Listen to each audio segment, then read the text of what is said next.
Tonight, let us slip into Paris slowly, and not into the Paris of postcards or monuments, but into a narrower, smokier city, a city of damp stone, uncertain light, and rooms where conversation lingers long after midnight.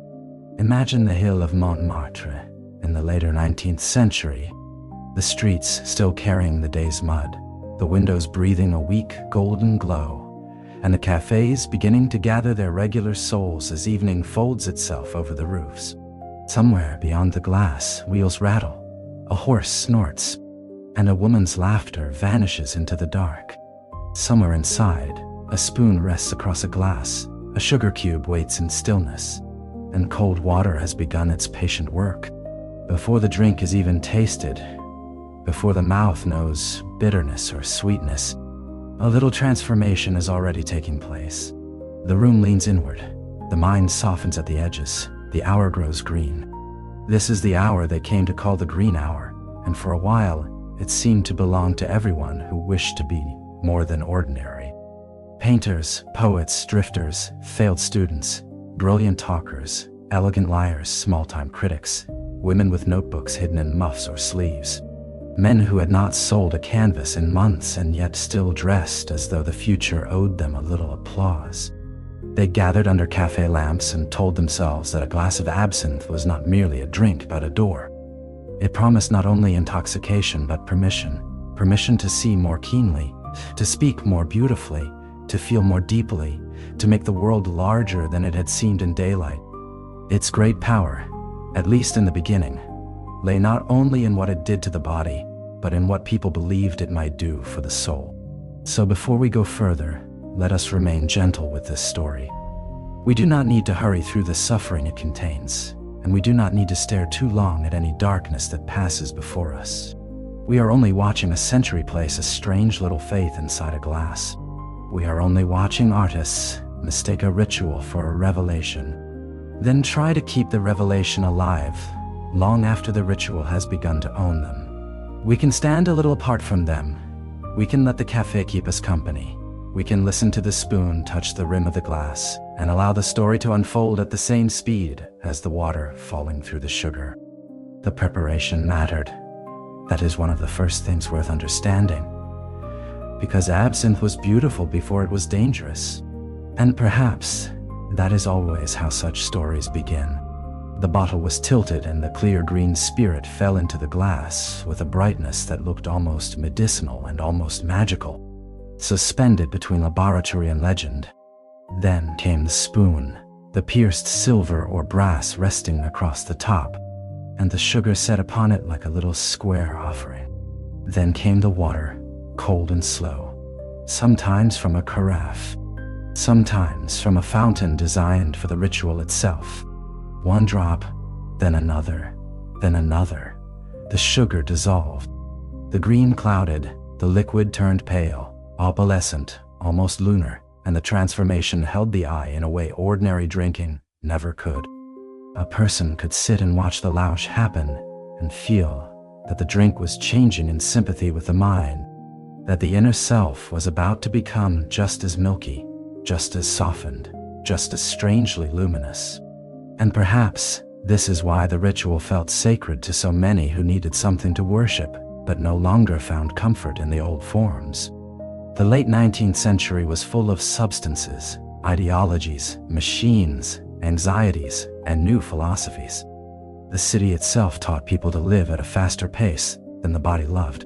Crowds pressed, industry widened, money moved quicker, old moral arrangements loosened. But what replaced them was rarely more peaceful. For a great many artists, absinthe seemed to offer not escape exactly, but a slower and more symbolic way of entering the night.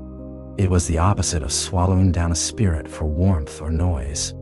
It asked for patience, it asked for attention, it made one feel initiated, and initiation has always had power over the imaginative mind. There was also the matter of its taste, its bitterness, its herbal edge, the dry medicinal breath of wormwood lifted by anise and fennel, and then sweetened just enough to seem complicated rather than merely harsh. It was never the sort of thing one forgot at once. Even those who disliked it often spoke of it with the language people reserve for strong personalities. It was a spirit that demanded description. It was a drink with a narrative attached. A person did not merely order absinthe. They entered, for an hour or two, into a small performance of altered seriousness. The drink sat on the table and seemed to say that the evening might not stay ordinary. In that promise lay its first seduction, not all at once, and not always dramatically, but almost by degrees too small to notice. One evening, the room felt more alive, the mirror more interesting, the line of a shoulder or the edge of a cheekbone more precise beneath the lamp. Another evening, the city beyond the window looked softer, and yet more charged, the wet cobbles holding reflections that seemed almost to hum. Another evening, the conversation flowed with a new rhythm, less effortful and more inevitable, as if the right phrase had been waiting behind the teeth. It became easy to tell oneself that the drink was not creating something false, but revealing something true that sobriety had been too clumsy to uncover. Henri de Toulouse-Lautrec was one of those for whom the drink arrived first as relief, long before the mythology surrounding him hardened into poster, anecdote and silhouette. There was a man in pain, a man who had lived for years, inside a body that drew unwanted attention and refused him easy movement. Paris gave him something high society had not, a world in which damage did not disqualify a person from intensity. In Montmartre, deformity, glamour, vice, laughter, commerce, exhaustion, and invention brushed shoulders every night.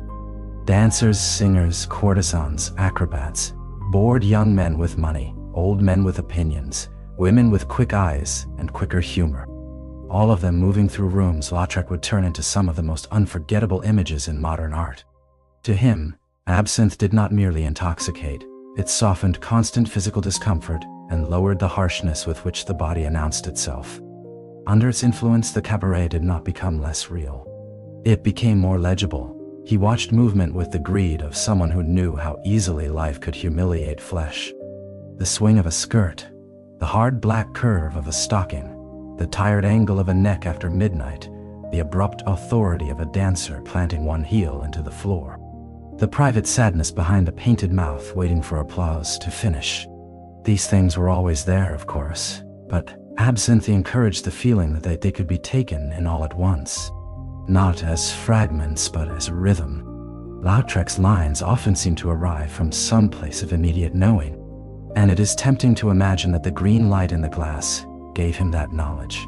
Perhaps what it really gave him was permission to stay longer in a world that would otherwise have worn him down too quickly.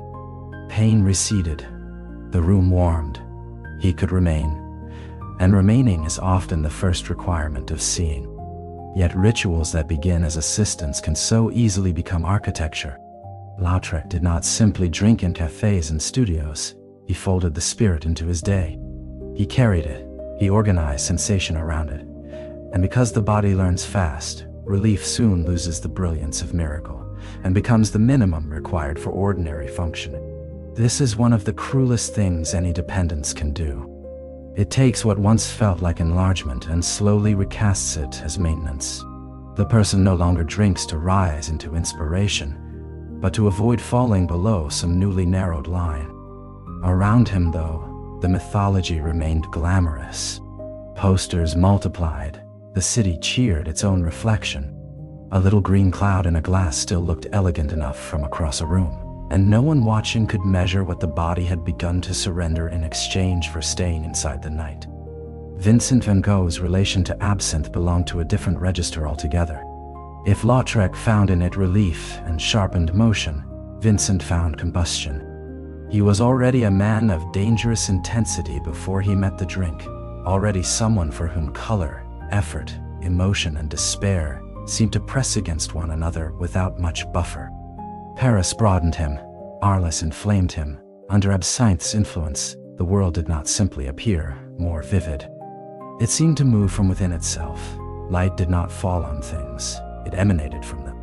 A night sky did not sit above a town, it churned above it. Yellow was no longer a color alone. It became heat, insistence, pulse. Blue ceased to be distance and became force, such seeing, whether revelation or distortion, or some unstable combination of both, could feel miraculous to a mind already hungry for proof that visible reality contained more than surfaces. One can imagine him in the evening, tired from work, still restless, unable to leave perception alone, returning to the glass, not merely for pleasure, but because the day had not yet finished speaking to him. Paint can be a form of listening. Under the influence of absinthe, his listening may have become too acute, too unguarded. Every outline trembled with implication. Every star insisted, every cafe terrace, every bedroom chair, every field under wind. Each of them seemed charged with messages too urgent to ignore. There's a reason so much writing about Van Gogh sounds like people trying to decide whether he saw more than others, or simply burned through the protections that allow the rest of us to endure the visible world. The answer may matter less than the rhythm that followed. Intensified sight, furious production, emotional exhaustion, return to the drink, repeat. And here again the tragedy did not come in a single theatrical instant. It came by accumulation, a body that was never cared for gently, a mind that had little practice in moderation, because moderation was never the register in which it had lived. A glass that promised coherence and delivered, for a time, a kind of visionary continuity. Then, quietly, the continuity frayed. What had felt like access began to edge into agitation. What had seemed like revelation began to drag hallucination in its wake. Still the work appeared, and some of it with such force that later generations would be reluctant to criticize any substance associated with it. That reluctance is part of the whole absinthe story. Success complicates warning. When beauty emerges, people become willing to reinterpret damage as a necessary price, especially if the artist is already dead and the price is no longer being paid in front of them. Oscar Wilde approached the Green Fairy differently. He was too theatrical to let a drink remain merely chemical, and too intelligent not to understand the power of staging even his own indulgence. If Lautrec absorbed absinthe into pain and Van Gogh into flame, Wilde drew it into style. He liked ritual because ritual makes taste visible. He liked anything that allowed personality to bloom inside precise forms. One can imagine him at a small table, coat perfectly chosen, the spoon and sugar elevated into ornament, the whole preparation arranged as though beauty itself ought never to arrive in a hurry. Under such conditions, absinthe did not appear disreputable. It appeared discerning. This distinction mattered to Wilde because his life was built on the tension between surface and consequence. He knew the force of arrangement, the authority of how a thing appears before it is judged. In his company, the Green Fairy became not the possession of ragged bohemia alone, but part of an aesthetic vocabulary in which brilliance, danger, elegance, and disobedience all seemed to glow with the same greenish edge. It sharpened wit, not because it invented intelligence, but because it softened the boundary between thought and utterance. The right line came quicker, the cruel observation floated more easily, the paradox landed with cleaner music, and once this begins to happen, once a person associates a substance not merely with confidence, but with their finest timings and brightest phrases, the habit enters identity itself. Yet style can conceal ruin for longer than ruin deserves. In Wilde's case, the danger of absinthe lay not only in its chemistry, but in the way it harmonized with his tendency to aestheticize what should have been feared. Under its influence, risk could feel like beauty wearing a more honest mask. Boundaries could feel Philistine, caution could feel vulgar. The problem with a substance that makes danger seem sophisticated is that it does not need to shout. It needs only to flatter, and so the glass kept its place in rooms where language was quick, clothes were careful, and the performance of self could seem invincible right up to the moment it cracked. For a while then, absinthe remained something that could be held at a table, contained by glass and spoon and evening light. That appearance of containment may be the most important part of the story. Not every catastrophe announces itself as catastrophe. Some arrive as routine, as refinement, as a little ceremony repeated nightly, until repetition itself begins to feel like truth. One drinks a little more. One trusts the altered mind a little more. One believes the best work still waits on the other side of the lush. The tragedy does not stand in the doorway. It sits quietly in the room and calls itself atmosphere. This is part of why absinthe felt so different from wine to the people who loved it.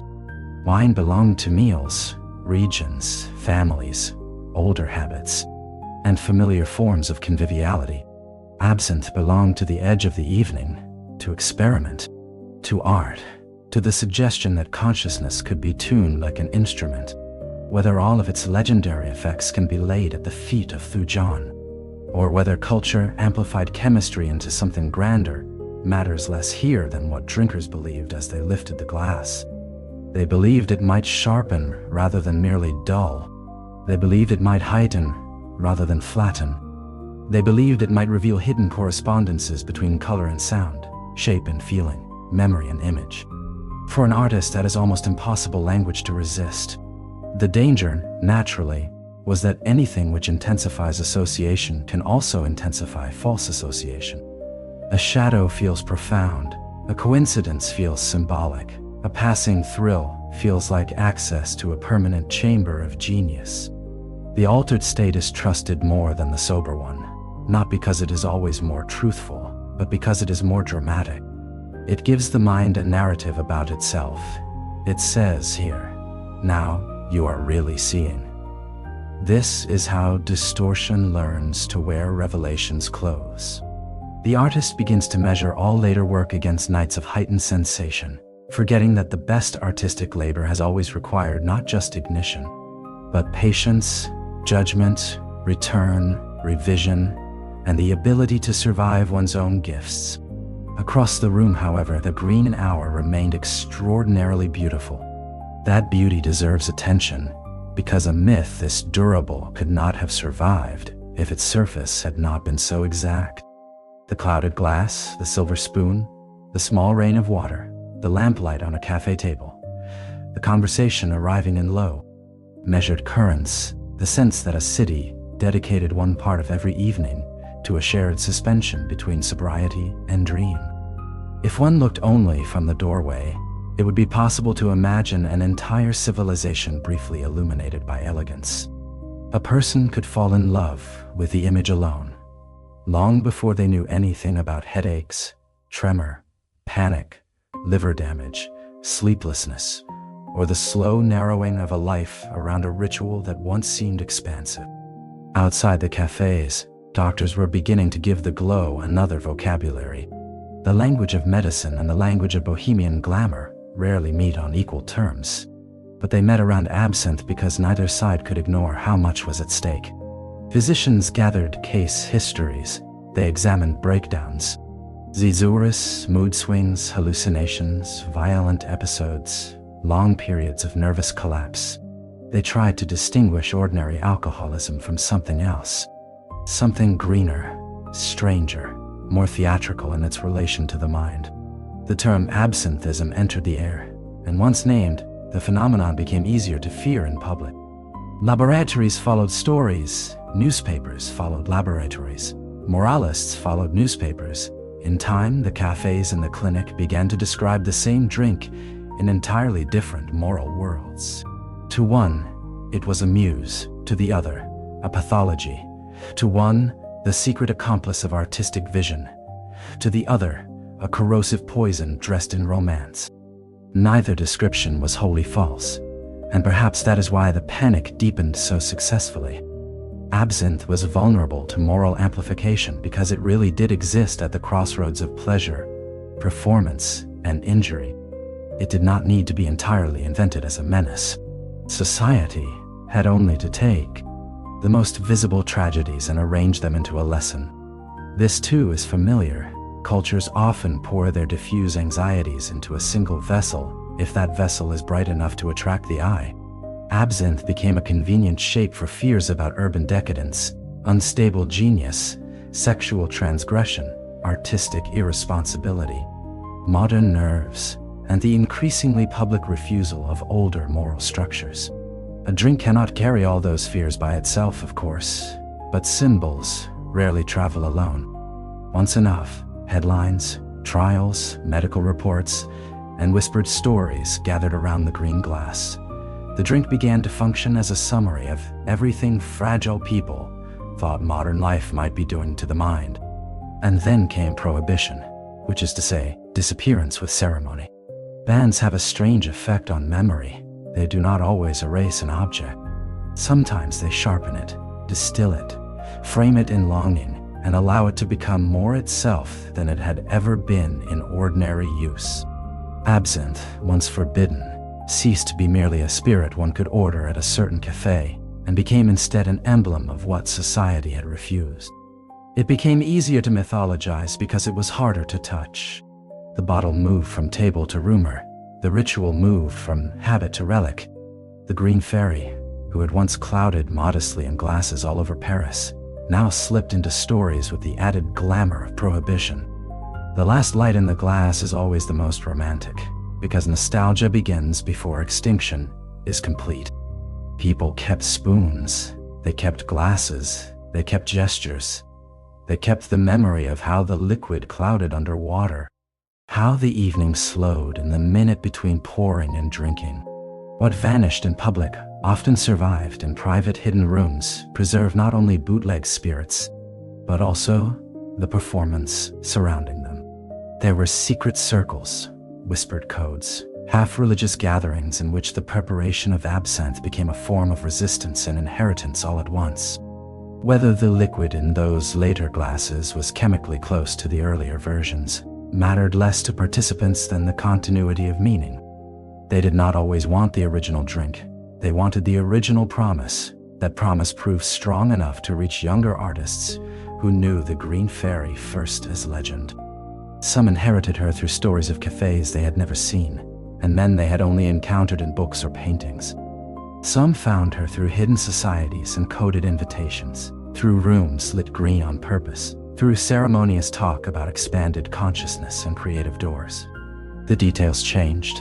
The intensity of belief did not. Once a culture decides that a particular substance was the secret hinge of a vanished greatness, each new generation will be tempted to search for the same hinge, whether in the same bottle or in some substitute door. This is what happened with many of the artists and thinkers who came after the ban. They were not always after absinthe exactly. They were after the condition absinthe had come to symbolize. A mind made porous enough for image and language to pass through an altered relation. A state in which ordinary connections grew unstable and new ones formed with suspicious ease.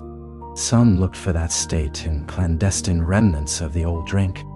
Others turned to sleep deprivation, dream notebooks, trance, automatic methods, collaborative rituals, anything that might offer access without complete surrender. The important point is that the hunger remained after the bottle had ceased to govern the room. The mind still wanted a door. This hunger became especially poignant when war arrived and altered the whole scale of modern suffering. The green hour belonged to a world of cafés, argument, style, personal ruin, artistic experiment, and urban melancholy. War replaced that with machinery, trenches, gas, fracture, mobilization, industrial grief. Entire artistic communities were scattered or destroyed. The city that had once held slow rituals of evening intoxication now held notices, uniforms, amputations, rationing, and silence of a different kind. Under such pressure, the old absinthe world did not merely weaken. It began to look impossibly delicate, like a painted scene from a civilization too convinced that beauty and danger could continue dancing in the same room forever. After the war, memory did what memory often does. It smoothed some edges, sharpened others, and rebuilt the Green Fairy into a cultural figure, even more powerful than the historical drink had ever been. People could now speak of absinthe as muse, as poison, as beautiful mistake, as lost key, as martyr maker, as bohemian sacrament, as medical scandal. The very multiplicity of those meanings helped it survive. A substance that had once sat quietly in one glass at one table could now be recruited into almost any story about art, risk, and modernity. It appeared in paintings, memoirs, films, whispered biographies, theatrical retellings, moral warnings, romantic nonsense, and scholarly footnotes. The myth outlived the drink because the myth was easier to love. That raises the question beneath everything. What exactly was absinthe? A muse? A poison? A mirror? Or simply a ritual onto which a generation projected all its hopes and fears about artistic transcendence? It may have been all of those at once. The drink did alter consciousness, or at least helped produce states people experienced as altered, heightened, and newly associative. It did accompany the work of remarkable artists. It did participate in breakdowns, dependencies, errors of judgment, and long physical decline. But the bottle alone cannot explain genius, any more than it can explain grief. Talent preceded it. Sensitivity preceded it. Pain preceded it. So did vanity, longing, exhaustion, hunger for beauty, and impatience with ordinary consciousness. In that sense, absinthe may have been less a creator of artistic destiny than an amplifier of traits already present. A green mirror in which a generation saw what it most wanted and least wished to fear. This is perhaps why the story still glows. It is not only about a forbidden drink, it is about the human desire to exceed the ordinary self. To see more, to feel more, to make work that seems to arrive from beyond the polite limits of daily perception. To risk the body for the sake of the image, to believe that life without intensification might be too flat to justify enduring. That longing is not confined to Bohemian Paris. It is one of the oldest and softest troubles in human history. The Green Fairy became one period's beautiful answer to it, and also one period's warning. So now, let the room begin to empty. Let the notebooks close. Let the spoon be lifted away from the rim. Let the last clouded glass sit untouched for a moment longer in the greenish half-light before the waiter clears it. Let Montmartre grow damp and quiet outside the window. Let the posters on the wall begin to curl at the edges. Let the names that seemed so bright under café lamps, Lautrec, Vincent, Oscar, and all the lesser-known ones who sat under the same smoke with their own private hopes grow smaller, softer, more distant, like lights seen from the top of a hill at midnight. The Green Fairy does not need to follow you any farther tonight. She belongs to another century now, to another kind of room, to another set of longings arranged around another table. The ritual can remain there, the sugar dissolving, the louche blooming, the low voices drifting between glasses, the city just beyond the window still young enough to believe beauty can always bargain successfully with ruin. You may leave the cafe now, leave the glass, leave the clouded green light where it rests in history. Return instead to the gentler darkness of your own room, where nothing is being asked of you except quiet. Let the spoon rest, let the water stop falling, let the last little glow in the glass belong to Paris alone. Here, now, there is only stillness, breath, and the soft, untroubled dark that asks for no ritual at all. If we drift back a little, away from the famous names and toward the wider room, we can see that absinthe's hold on artists was never only individual. It belonged to a whole ecology of evenings. The cafés were crucial. They offered something between domestic life and the street, between solitude and performance. A person could be private and public there. They could be lonely with witnesses. They could enter poor and remain for hours on one glass, if they had the right kind of face for it. They could hear philosophy at one table, scandal at another, and a tune no one quite finished humming somewhere near the door. Absinthe suited such rooms because it also lived between categories. It was medicine and vice, clarity and fog, austerity and indulgence, discipline and surrender. It seemed, in other words, like modernity distilled into ritual form. That wider ecology helps explain why the Green Fairy became attached to the mythology of genius so quickly. The drink arrived at a moment when artists were already pulling away from older institutions and making new communities inside cafes. Studios, newspapers, cheap theaters, rented rooms, and small journals. They needed symbols of membership. They needed ways to recognize one another. They needed rituals that made seriousness visible. A bottle shared at the right table, at the right hour, could do that work very efficiently. It could say, I belong to this threshold between ordinary life and artistic life. I am willing to enter the evening, not just as a customer, but as a participant in some larger experiment of perception. And that experiment was not always dramatic at first. Often it looked like concentration. Someone would drink and then talk more slowly, or draw more intently, or remain less distracted by their own self-consciousness. Another person would notice that the first sketch after absinthe contained a looseness missing from the others, or that a line of verse arrived with unusual inevitability, or that a landscape painted from memory seemed to retain some additional pulse. Very quickly, cause and meaning became tangled. Did the drink produce the effect, or merely coincide with a state the artist had already been approaching? Was the ritual helpful because of chemistry, because of expectation, because of the social permission it granted, or because it marked off an hour in which ordinary duties were suspended? No one in the room could fully answer, and the inability to answer often strengthened belief rather than weakening it.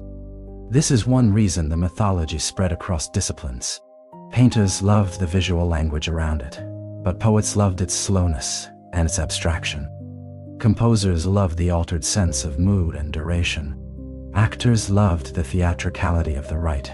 Critics, who are often the quickest to borrow glamour from other people's destruction, loved the language available around it. Even those who were not heavy drinkers enjoyed being near absinthe, because it made the room itself look as though something important might happen. A green glass on a table suggested that inspiration had already entered, or would arrive soon. People like to live in the vicinity of possible revelation, even when they are wise enough not to drink it in full themselves. For women in those worlds, the ritual carried still more complicated meanings. Absinthe could be painted as scandal, consumed as defiance, observed as a sign of emancipation, or used quietly in the private architecture of cafés and salons, where respectability and autonomy negotiated with one another uneasily. A woman with an absinthe glass at the wrong hour, in the wrong room, could become a symbol without consenting to it. Painters seized on that image again and again. The solitary drinker, suspended between glamour and exhaustion, presence and detachment. The image survives because it condenses so much of the era's unease. Yet it also reveals how quickly absinthe ceased to be only a substance and became a visual shorthand for modern melancholy itself. That melancholy sat inside the ritual, even at its most beautiful. The louche was lovely, yes, but it was also a kind of veiling. The bright green clarity became clouded. Something distinct became diffuse.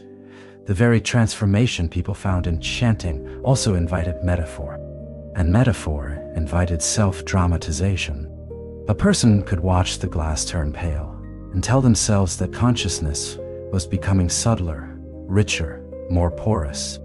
They could also tell themselves that dissolution was profundity. Not everyone did, but enough did that the green fairy became attached not merely to sharpened sight, but to the nobility of being consumed in pursuit of sharpened sight.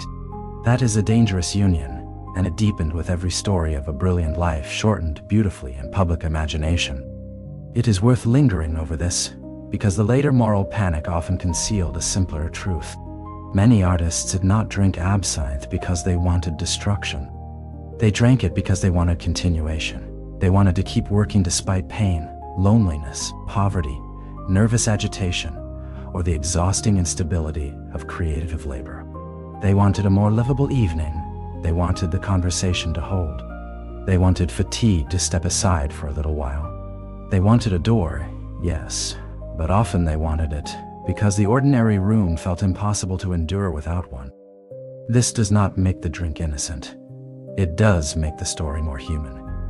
And the human story becomes clearer when one watches the dependence take shape in the less theatrical zones of life. Not only in the cafés, but in the mornings after, in the unsteady hand, in the mouth that tastes bitterness before breakfast, in the painter who cannot face the blank canvas until the bottle has been uncorked, in the writer who no longer trusts an unwed brain to find its way through a sentence, in the performer who knows that confidence now belongs less to character than to chemistry. Dependence is often quieter than glamour, and quieter than moral panic too. It lives in habit before it appears in scandal. It lives in a rearranged day, in what is postponed until after a drink, or what has become impossible without one. As more lives bent in that direction, medicine arrived with a hunger for categories. Doctors wanted a name because names promise management. They wanted to separate absinthe from ordinary spirits, to isolate something distinct in the tremor, the agitation, the convulsion, the visionary excess, the paranoia, the collapse. In some cases they overstated, in others they saw clearly. Their reports were complicated by the era's fondness for exaggerated case literature, and by the inconsistent quality of the drink itself, especially once industrial production and adulteration distorted what had once been a more carefully balanced spirit.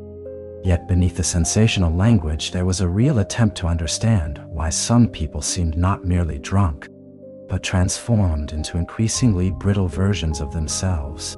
The irony is that the more medicine tried to clarify absinthe, the more culture dramatized it.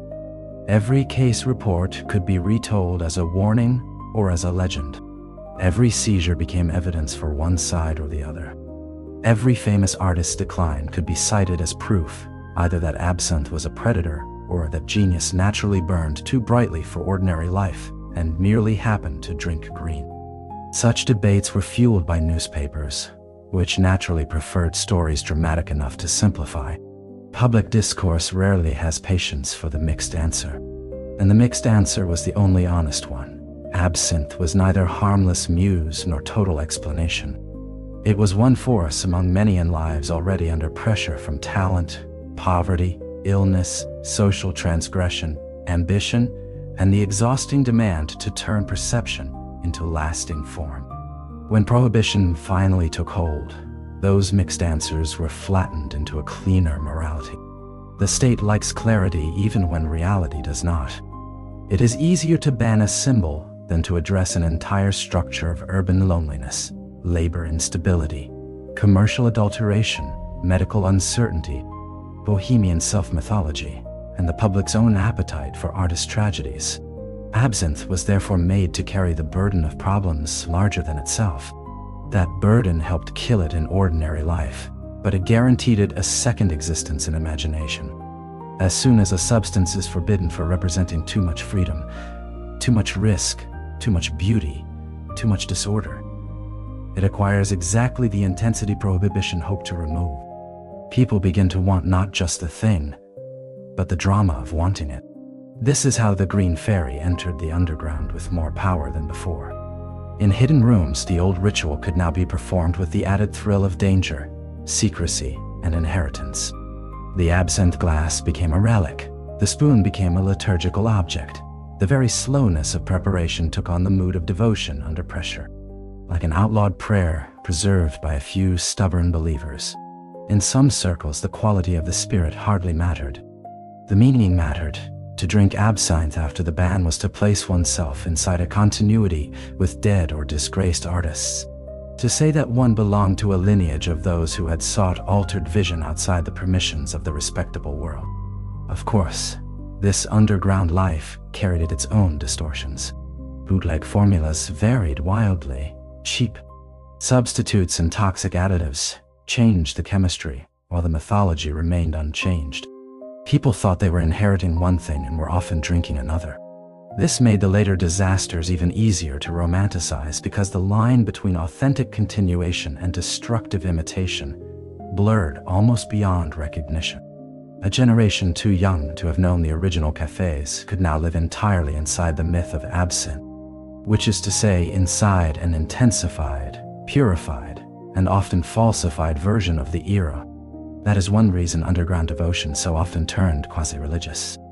If the real object cannot be restored reliably, the ritual around it becomes even more important. Some of the young artists who inherited the myth responded not by deepening the dependence, but by trying to recover the state without the bottle. They saw in absinthe's legend not merely intoxication, but evidence that consciousness might indeed be stretchable. That idea would prove more durable than the drink itself. Dream journals, automatic writing, trance states, collaborative experiments, deliberate fatigue, fasting, and odd attention exercises all belong partly to this afterlife. The question had shifted. It was no longer only, how do we obtain absinthe? It had become, how do we reach what absinthe seemed to promise without being devoured by the form in which it first appeared? This later search has something tender in it. One senses in it not only ambition, but mourning. The younger artists were inheriting fragments. Stories of Van Gogh under stars, of Wilde with a spoon and glass, of Lautrec moving through cabarets on hurt legs, with a private flask hidden in a cane, of cafés alive with the certainty that one more drink, one more argument, one more sketch might open a chamber no academy had ever taught.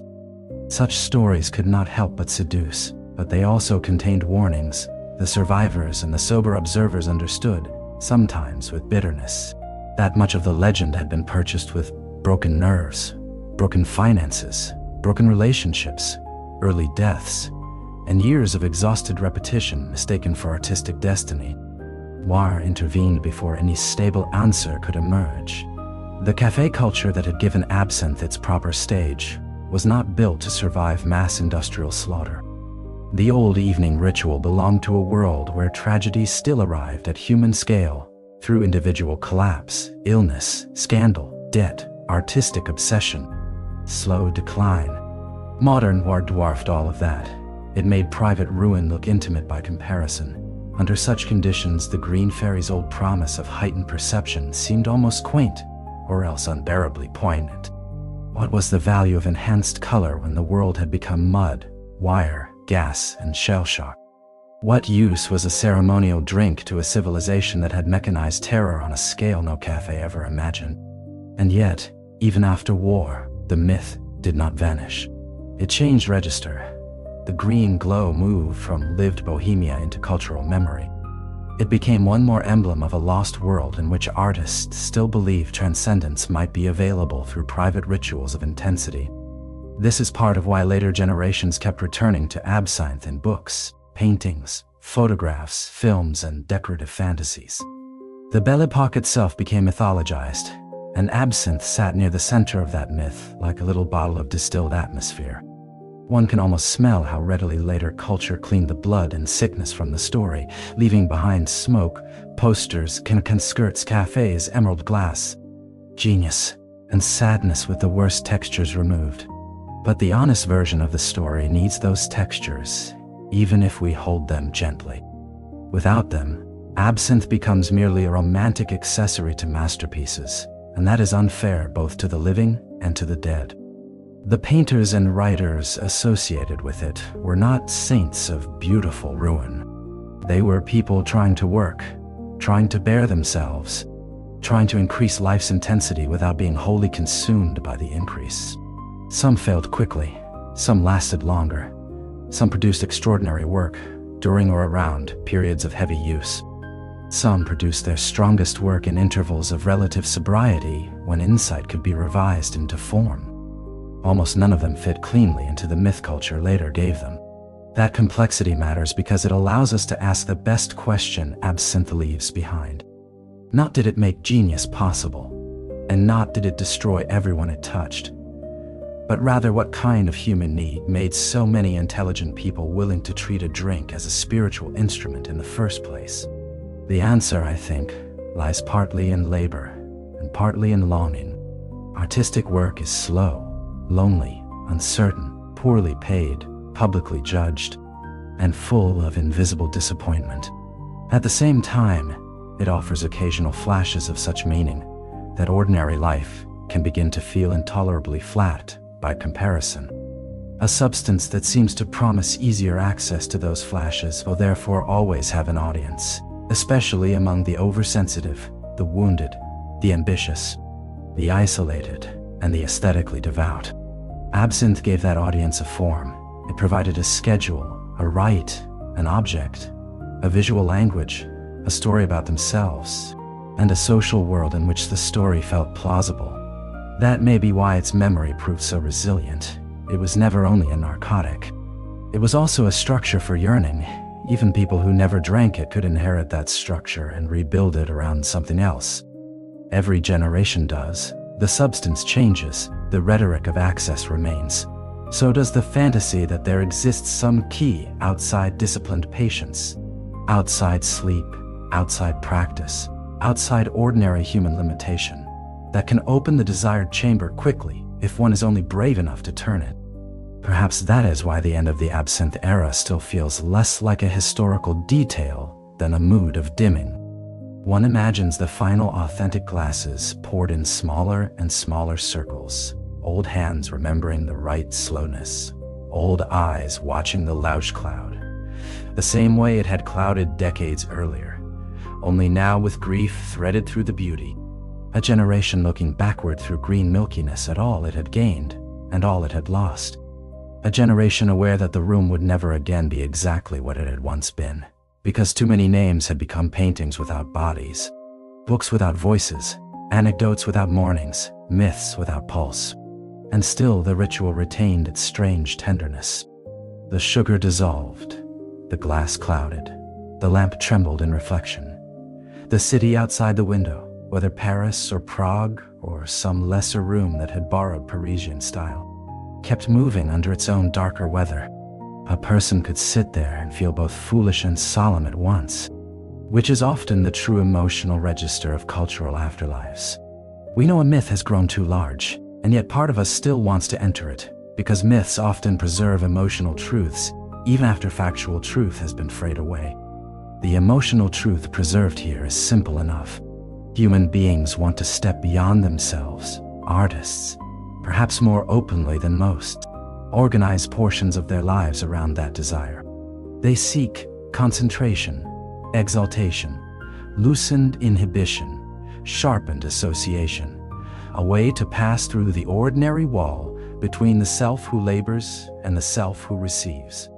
Absinthe offered itself as a method for this passage, and wrapped the offer in enough beauty to make suspicion seem graceless.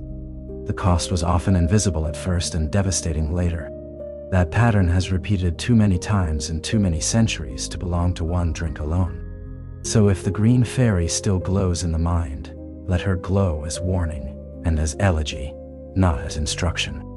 Let her remain seated where she belongs now, in the dim cafés of memory, beside the posters and the wet pavements and the unfinished sketches, and the men and women who thought they had found a shortcut to revelation.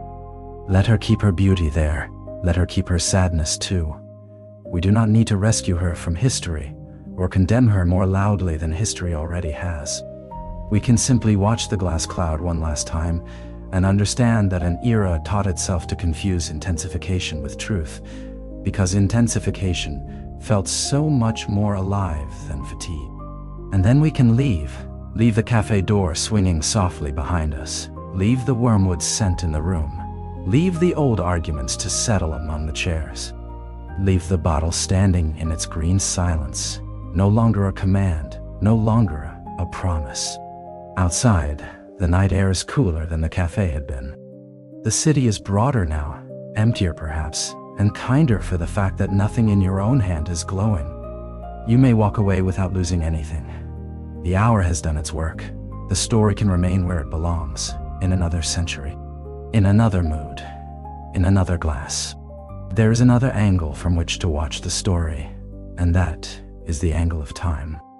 The absinthe hour always looked self-contained, but it was built on long histories of botany, pharmacy, commerce, and empire. Wormwood had traveled through medicinal traditions long before it entered the mythology of the café. Herbal bitterness had a respectable life before Bohemia draped it in silk and gaslight. Distillers learned balance through repetition. Merchants learned scale. Colonial campaigns and military logistics moved habits from one landscape into another. By the time the Green Fairy took her place in Parisian evening life, a great many systems had already arranged the possibility of her arrival. This matters because it reminds us that no intoxicating myth appears in a vacuum. It is cultivated, sold, circulated, refined, discussed, taxed, defended, adulterated, feared, and finally moralized. The glass on the cafe table was the final visible point of a much larger chain, and perhaps that larger chain helps explain why absinthe came to feel, for a while, almost unavoidable in certain artistic circles. When a substance is everywhere enough, decorative enough, praised enough, argued about enough, and symbolically charged enough, abstaining from it begins to feel like abstaining from participation itself. Even people who dislike the taste could feel its cultural pressure. To refuse the ritual entirely was, in some rooms, to step outside a mode of seriousness. Others were eager to treat it as proof of commitment. That is another kind of danger rarely discussed in romantic accounts of the era. Substances become myths not only through private compulsion, but through social expectation. The room teaches the person what kind of self is rewarded there. In the absinthe cafés, the rewarded self was alert, ironic, observant, artistically ambitious, resistant to bourgeois routine, and willing to place experience above comfort. Such a self could be genuinely alive. It could also be exhausting to maintain.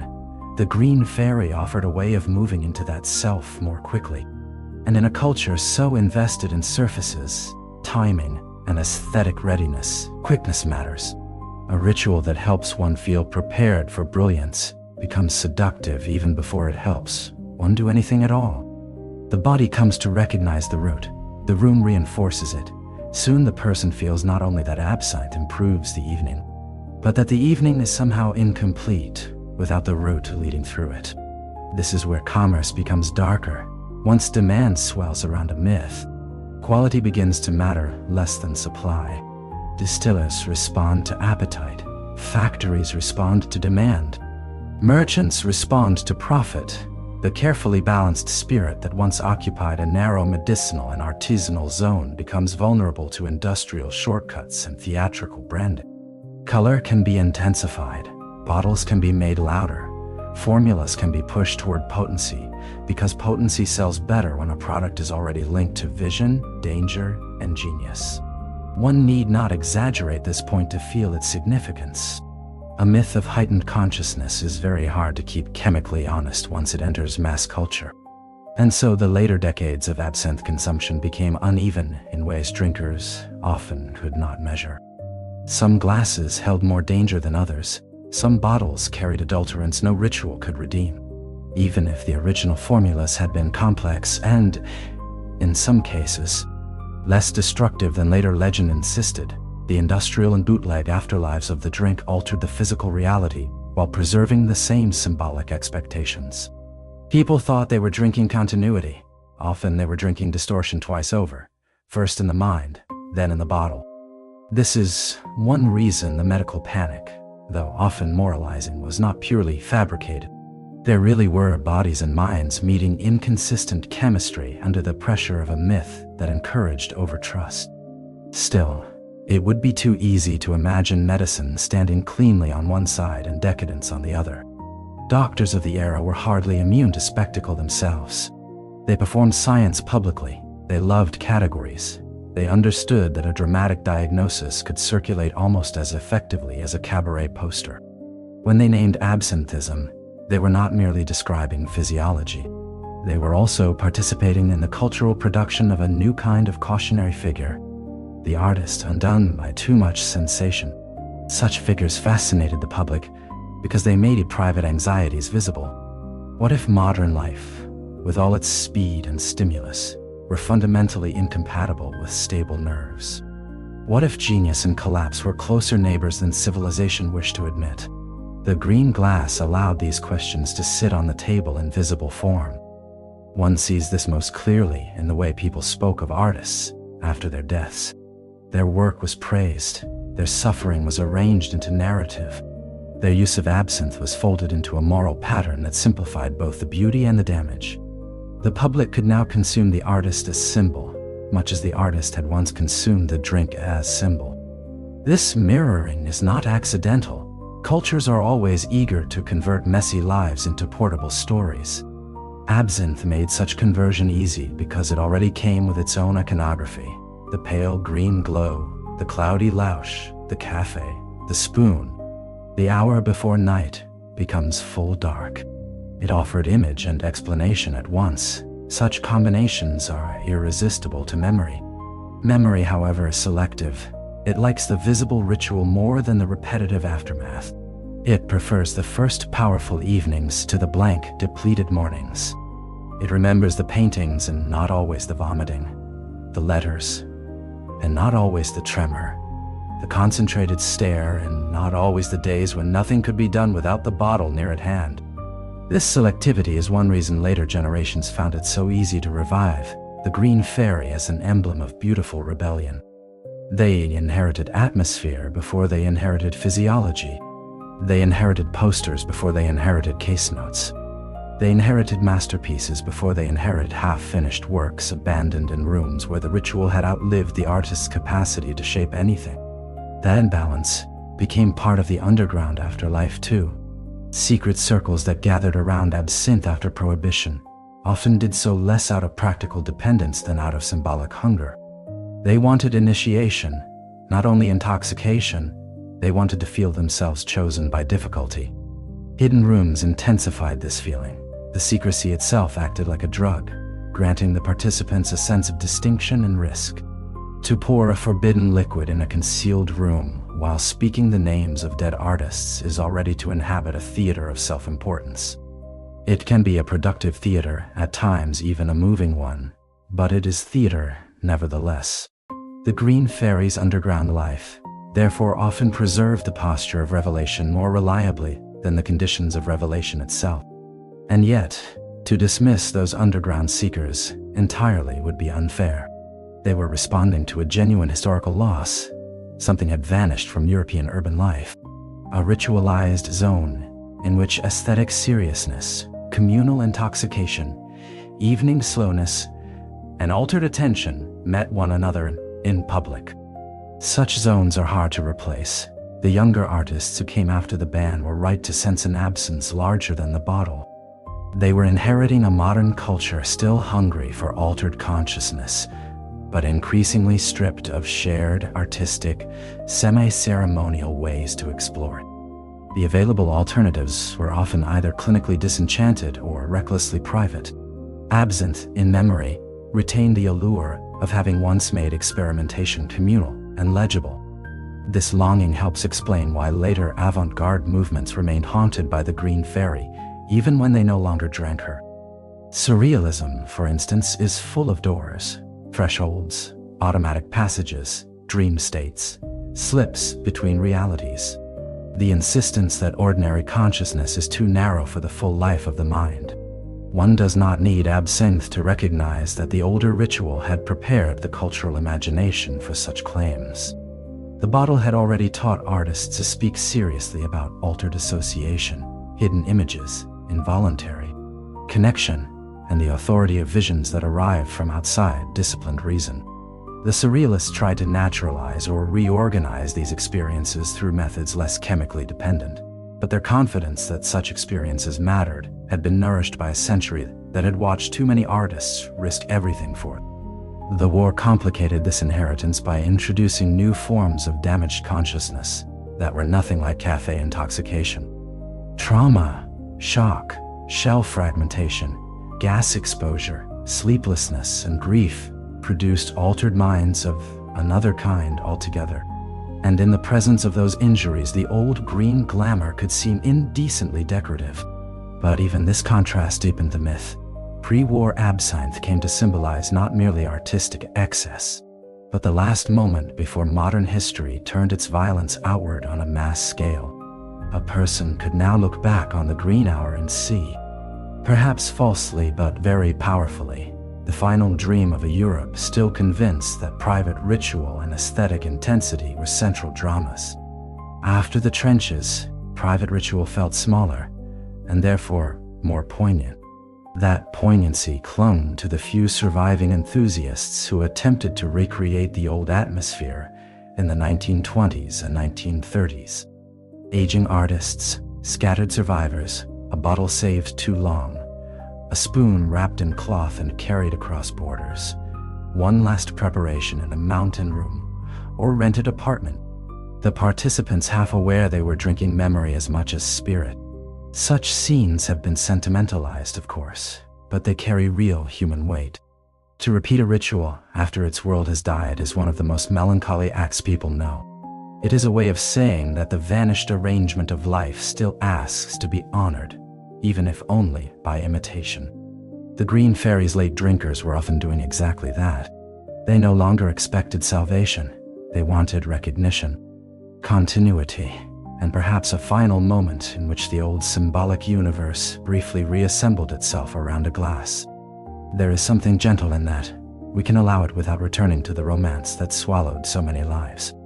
We can picture an old hand steadying the spoon, an old face watching the louche spread through the glass, and understand that what is being sought there is not the dramatic ecstasy of youth, but the recovery of a mood in which art, risk, talk, companionship, and the evening hour once held together.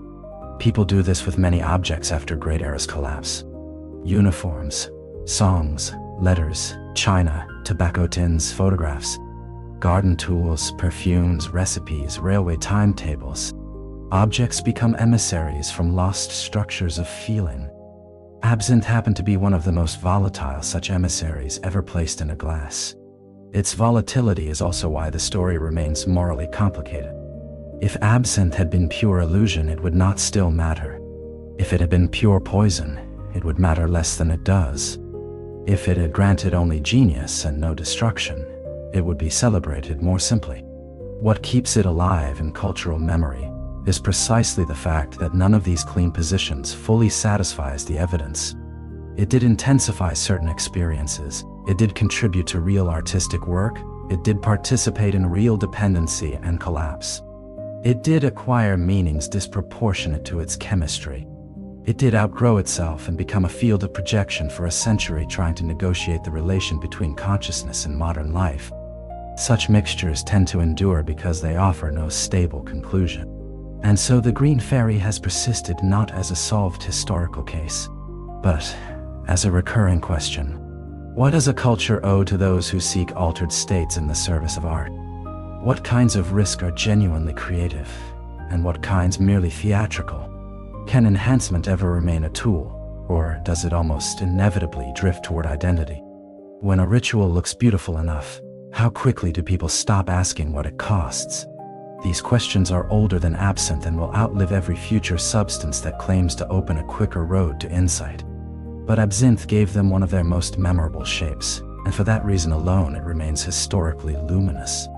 If we widen the lens even further, beyond Paris and Prague, and the cafés and the medical halls, we can see that the story also belongs to the long human conflict between the sustainable and the transcendent. Daily life asks for continuity. Art often asks for interruption. Society asks for moderation. Certain temperaments ask to be carried beyond it. The Green Fairy entered precisely where those pressures met. She offered a form of interruption that appeared manageable because it came with ceremony and culture rather than pure chaos. That manageability was part of the seduction and part of the lie. Sustainable life and transcendent moments rarely remain in easy partnership for long, when chemical shortcuts are asked to mediate between them. Yet one should not end too sternly. It would be false to pretend the era produced nothing but warning.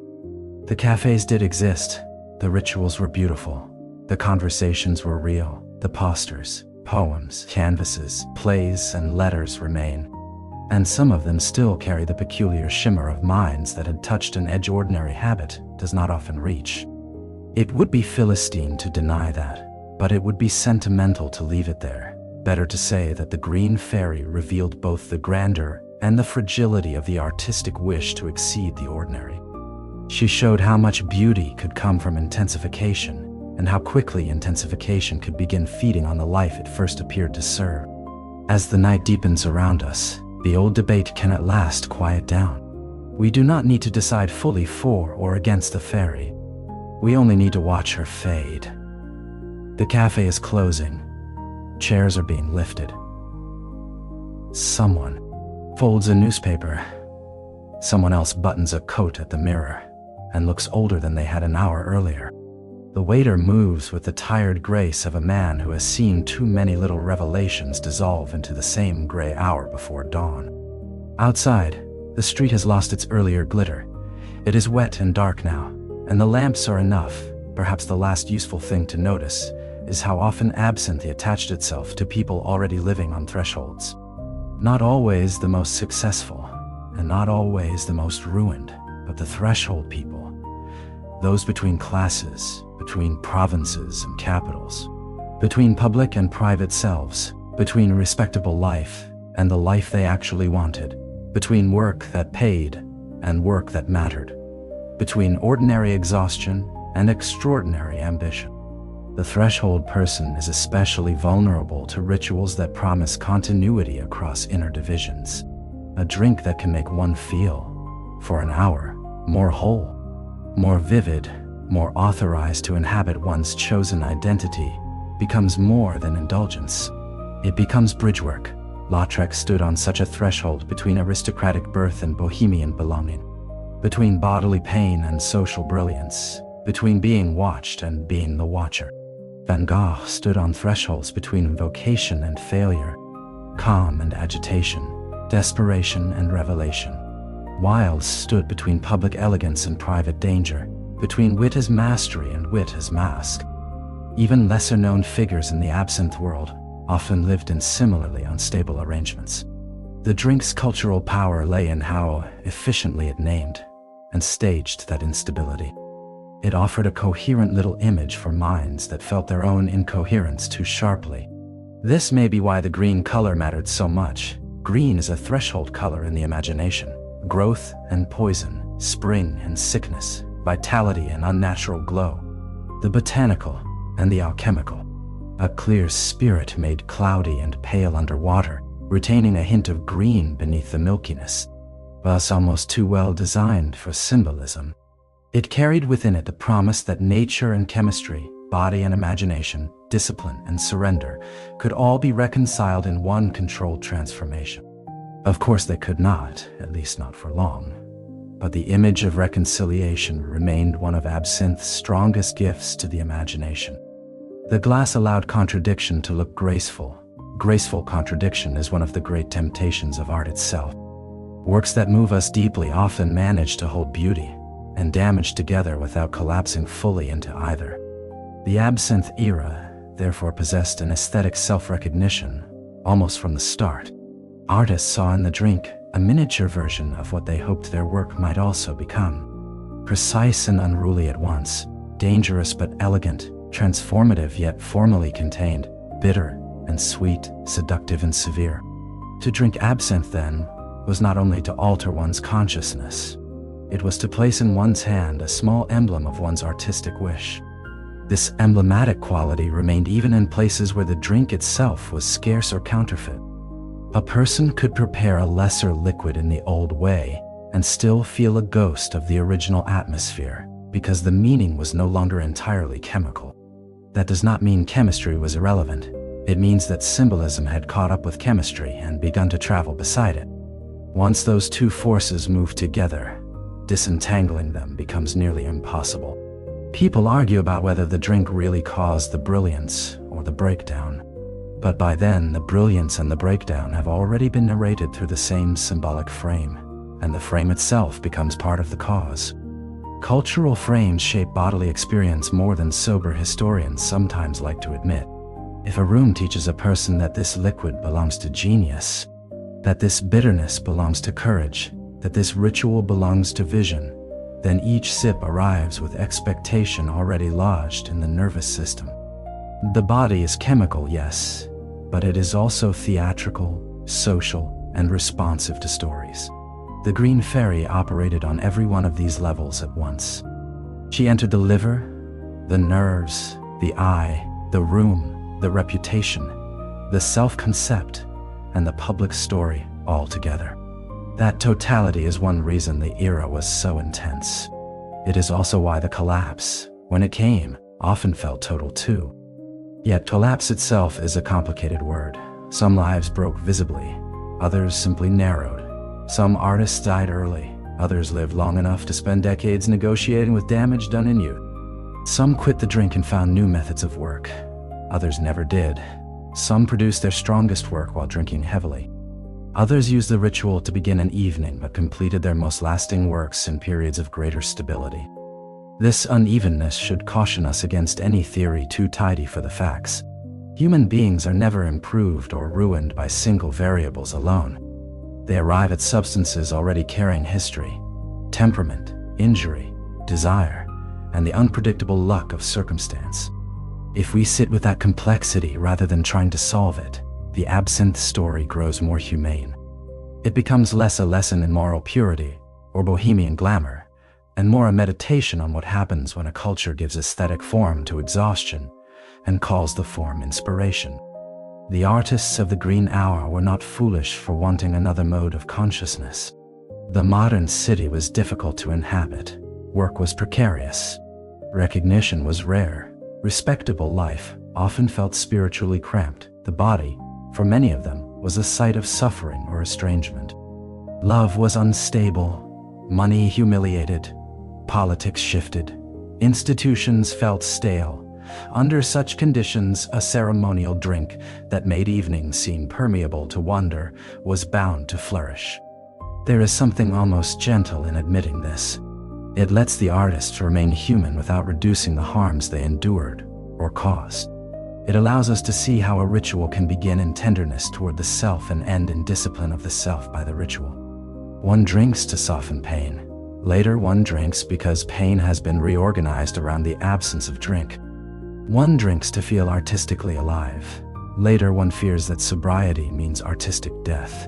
One drinks because the room glows. Later, the room glows only when one drinks. Such shifts do not occur all at once. That is why they are so difficult to interrupt. Beauty and habit make excellent accomplices. By the time some artists recognized the full pattern, they had already built years of work, friendship, and self-understanding around the ritual. To give up absinthe might then feel like giving up not just a substance, but a whole version of one's story. This is another reason later movements that sought natural access to altered states mattered so much. They were trying, among other things, to rescue the longing from the bottle, to say that the hunger for expanded consciousness need not be owned forever by one dangerous form. Dreams, trance, automatic methods, disciplined solitude, even long walks and intentional attention to light could become alternative doors. They were slower doors, less theatrical, less reliably glamorous, but also less likely to demand everything. The slowness of those later alternatives is worth honoring. It reminds us that many of the effects absinthe seem to promise in an instant may actually belong to practices that require time. Repetition, patience, and the willingness to remain ordinary for long stretches before anything opens. The Green Fairy was seductive partly because she condensed all that. She made access appear immediate. She made transition visible in the glass. She let one feel on the threshold with almost no waiting. In a culture as hungry for both intensity and display as the Belle Époque, this condensation was nearly irresistible. One could even argue that the real conflict in the absinthe story is not between vice and virtue, but between speed and duration. The drink gave rapid enlargement at the cost of sustainability. Ordinary practice gave slower enlargement, if it came at all, but preserved the body more gently. Artists, being human, often wanted both. They wanted revelation now, and a life long enough to refine revelation into form. Very few eras have found a stable way to grant both at once. The Green Hour made it seem, for a little while, as though the contradiction might be managed beautifully. That illusion is one reason the era still haunts us. Beautifully managed contradiction is among the hardest things for the human mind to relinquish. When we remember absinthe now, we often remember the color first, then perhaps the spoon, then the clouding, then the names of the artists who drank it. But if memory deepens a little, what may remain longest is not the color itself, but the atmosphere surrounding it. Late light, damp stone, low talk, a room half tired and half expectant, and the feeling that something in human consciousness was being invited forward, though no one could say with confidence whether it would arrive as masterpiece, madness, or merely one more beautifully wasted night. That atmosphere is the true inheritance of the Green Fairy. It's what later generations kept trying to rebuild, with bottles or without them. In that sense, the era was indeed never only about a drink. It was about arrangement, of bodies in rooms, of evenings around rituals, of stories around substances, of longing around images, of danger around beauty. It was about a culture learning to aestheticize self-exceeding, and then paying the price for believing the aesthetic arrangement had solved the physical and moral problem underneath. It was about how quickly modern life could transform a remedy into a commodity into a legend, and a legend into a portable excuse for all kinds of private desperation. Still, even portable excuses are made from real longing. If we deny that longing, the story hardens into moralism and loses its pulse.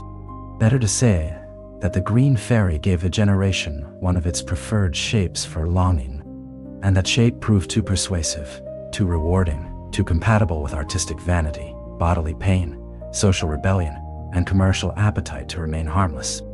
She was not merely swallowed, she was collaborated with. People made her what she became as much as she made them what they became. Every bottle needs believers, and now at last, the believing can quiet. The city outside has gone almost still. The wet pavements no longer shine quite so brightly. Somewhere, a last carriage or motorcar passes, but the noise is soft enough to fade at once. In the café, the lamps are lower than before, the glasses have been cleared from most of the tables. The smell of wormwood has thinned into the background, almost indistinguishable now from old wood, smoke, and the breath of extinguished candles. Whatever arguments were being made about genius, damage, freedom, medicine, or modernity have drifted apart with the crowd. Only the room remains, and then not even the room. What remains for us is simpler than that. A little green history, now dimmed. A small procession of artists walking back into their century. A clouded glass settling into shadow. The knowledge that people have always searched for thresholds and always will. And the relief, perhaps, that tonight, no threshold is being demanded of you. You need not see more than what is gently here. You need not widen consciousness, or intensify color, or follow any fairy through any door. The café can close without you. The bottle can remain unopened. The old ritual can rest where it belongs, beautifully contained at last by distance. So let the posters fade. Let the notebooks close. Let the spoon cool on the table. Let the city keep its green hour to itself. There is no more ceremony required. No more bitterness. No more promise that anything extraordinary must happen before rest is allowed. There is only the ordinary and merciful dark, and the slow return of your own breath to the quiet center of the room. Before we let the last of it go, there is one final kindness we can offer the people in the story. We can refuse the lazy comfort of deciding that they were either heroic seekers or foolish victims. Most were simply people of unusual sensitivity living in an age that rewarded brilliance in public and neglected fragility in private. They learned to turn sensation into work, and then found themselves in rooms where sensation itself had been ritualized, sold, adored, and made to look indispensable. That is a difficult education to survive intact. If they leaned too hard toward intensity, it was partly because the century kept praising intensity when it arrived dressed as art. The green fairy therefore belongs also to the history of how societies consume their artists. Audiences adore the signs of heightened life in the work, but they are often less patient with the conditions under which heightened life was purchased. The café patron, the collector, the critic, the newspaper reader, even the future admirer standing before the framed canvas in a museum, all inherit the visible result more easily than the invisible cost. Absinthe's mythology made this imbalance especially dramatic. It let later generations admire the green glow on the page or canvas while forgetting the cramped room after the guests left, the empty pocket, the sore hand, the sleepless dawn, the mind that no longer trusted itself without a ritual. Such forgetting is comfortable. It is also incomplete, and completeness, however impossible, is perhaps what the sleepier version of this story has been searching for tonight. Not a total answer, but a gentler proportion. Enough beauty to understand the seduction, enough damage to understand the warning, enough room around both to let neither consume the whole account. This is why the café had to remain in view all along. The room, the table, the spoon, the clouding glass, the city outside, the lamp, the smoke, the pause between one thought and the next. These things keep the story human-sized. They prevent it from becoming either pure glamour or pure pathology. They remind us that history happens not only in laws and movements and myths, but in gestures repeated under light. And now even those gestures can fade. The hand withdraws. The glass clears only in memory. The names return to their frames and books and biographies. The fairy becomes once again what perhaps she always was at heart. A little green shape cast by human longing against the wall of evening. Beautiful from certain angles, dangerous when mistaken for a road. Enduring because the longing itself endures. But tonight, at least, there is no need to follow it farther. Let it remain on the wall for a moment, then let even that color soften into shadow.